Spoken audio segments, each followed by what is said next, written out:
The total area of 14 squares whose sides are 11 cm, 12 cm up to 24 cm. 11 centimetre 12 centimetre 13 centimetre up to 24 centimetre ஆகியவற்றை பக்கங்களாக கொண்ட 14 சதுரங்களின் மொத்த பரப்பு காண்க. கொஸ்டினில் என்ன கொடுத்துருக்காங்கன்னா, ஒரு 14 சதுரங்கள் கொடுத்துருக்காங்க, அதோடைய பக்க அளவுகள் கொடுத்துருக்காங்க. இந்த 14 சதுரங்களோட பரப்புகளோட கூடுதல் கேட்டிருக்காங்க. இப்போ ஒரு 14 சதுரங்கள் அடுக்கியிருந்தோம் அப்படின்னா மொத்தமாக எவ்வளோ பரப்பு வந்து அதில் கவர் ஆகும் அப்படின்னு கேட்டிருக்காங்க. இப்போது சதுரங்களின் பரப்பு அப்படின்னா நமக்கு ஃபார்முலா தெரியும், A². ஒவ்வொரு சதுரத்துக்குமே அப்போ நம்ம பரப்பளவு கண்டுபிடிக்கணும். அதை வந்து ஆட் பண்ணோன்னா நமக்கு ஆன்சர் கிடச்சிரும். இதை நம்ம எப்படி சிம்பிளாக பண்ணலான்னா, ஃபஸ்ட்டு சதுரம் எடுத்துக்குவோம். ஃபஸ்ட்டு சதுரத்துக்கு வந்து 11 சென்டிமீட்டர் பக்களவு கொடுத்துருக்காங்க ஏ. ஃபஸ்ட்டு சதுரத்துக்கு என்ன பரப்பு வரும்? 11 ஸ்கொயர். ஏ ஸ்கொயர்னா 11 ஸ்கொயர். அதே மாதிரி ரெண்டாவது சதுரம் எடுத்துக்கிடுவோம். மொத்தமாக கேட்டிருக்கிறதுனால நான் ப்ளஸ் சிம்பிள் போட்டுக்கிறேன். ரெண்டாவது சதுரம் எடுத்துக்கிடுவோம். ரெண்டாவது சதுரத்தோட ஏ வந்து 12 சென்டிமீட்டர். இப்போது ஏ ஸ்கொயர்னா 12 ஸ்கொயர். இதே மாதிரி 14 சதுரத்துக்கும் எடுத்தோம் அப்படின்னா 14வது சதுரத்துக்கு பக்க அளவு ஏ வந்து 24 சென்டிமீட்டர். ஏ ஸ்கொயர் வந்து இது என்ன ஃபார்மில் இருக்குன்னு பாருங்கள். 11லேருந்து 24 வரைக்கும் இருக்கிற நம்பரோட 11, 12, 13 இந்த மாதிரி 24 வரைக்கும் இருக்கிற நம்பரோட ஸ்கொயரோட கூடுதலாக இருக்குது. நமக்கு முதல் எண் இயல் எண்களின் வர்க்கங்களின் கூடுதல் ஃபார்முலா தெரியும். அதாவது sum of the squares of first N natural numbers, அதோடைய ஃபார்முலா நமக்கு தெரியும். அப்போ அது வந்து எப்படி ஸ்டார்ட் ஆகும்னா 1லேருந்து n வரைக்கும் ஸ்டார்ட் ஆகும். இப்போ இங்கே எண்ணுக்கு பதிலாக 24ன்னு எடுத்துக்கிட்டோன்னா 1லேருந்து 24 வரைக்கும் இருக்கிற நம்பர்ஸோடைய ஸ்கொயருடைய ஃபார்முலா நமக்கு தெரியும். ஆனால் நமக்கு தேவையானது என்னென்னா 11லேருந்து 24 வரைக்கும் தான் நமக்கு தேவை.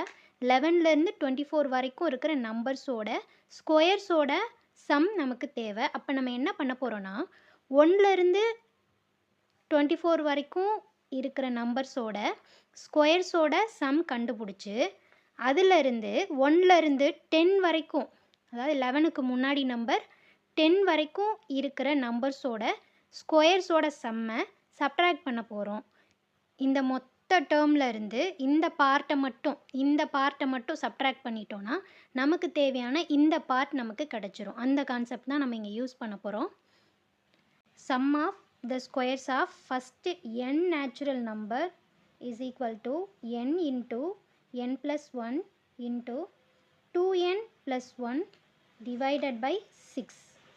இதில் க்கு பதிலாக 24 போட்டு 1லேருந்து 24 வரைக்கும் இருக்கிற நம்பர்ஸோட சம் ஆஃப் த ஸ்கொயர்ஸ் கண்டுபிடிச்சிட்டு, அடுத்து எண்ணுக்கு பதிலாக 10 போட்டு 1லேருந்து 10 வரைக்கும் இருக்கிற நம்பர்ஸோடைய சம் ஆஃப் த ஸ்கொயர்ஸ் கண்டுபிடிச்சிட்டு ரெண்டையும் சப்ட்ராக்ட் பண்ண போகிறோம்.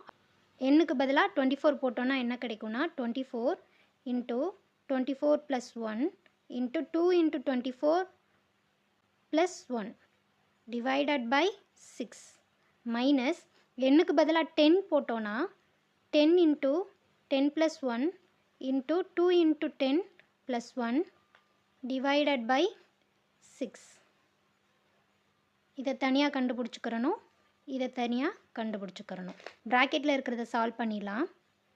So 24 into 24 + 1 25 into 2 24s are 48, 48 + 1 49 divided by 6 minus இந்த 10 அப்படியே வச்சுக்கலாம். 10 into 10 + 1 11 into 2 10s are 20 + 1 21 divided by 6. இதை கேன்சல் பண்ணிடலாம். 1 6 is 6, 4 6 are 24. இங்கே பார்த்தீங்கன்னா 3 2s are 6, 5 2s are 10, 1 3 is 3, 7 3s are 21. இதை இப்போ மல்டிப்ளை பண்ணிடலாம். 4ஐயும் 25ஐயும் மல்டிப்ளை பண்ணோன்னா 100 கிடைக்கும். ஸோ 100ஓட 49ஐ மல்டிப்ளை பண்ணோன்னா 4900. இந்த 49ஐ போட்டு 20 போட்டுக்கிற போகிறோம். மைனஸ் இங்கே இருக்கிற நம்பர்ஸை மல்டிப்ளை பண்ணுவோம். 11 × 7 77, 77 இன்ட்டு 5 கண்டுபிடிக்கணும். 77 into 5. 5 7s are 35, remaining 3. 5 7s are 35 plus 3, 38. So 385. 385. இப்போ இந்த ரெண்டு நம்பரையும் சப்ட்ராக்ட் பண்ணணும்.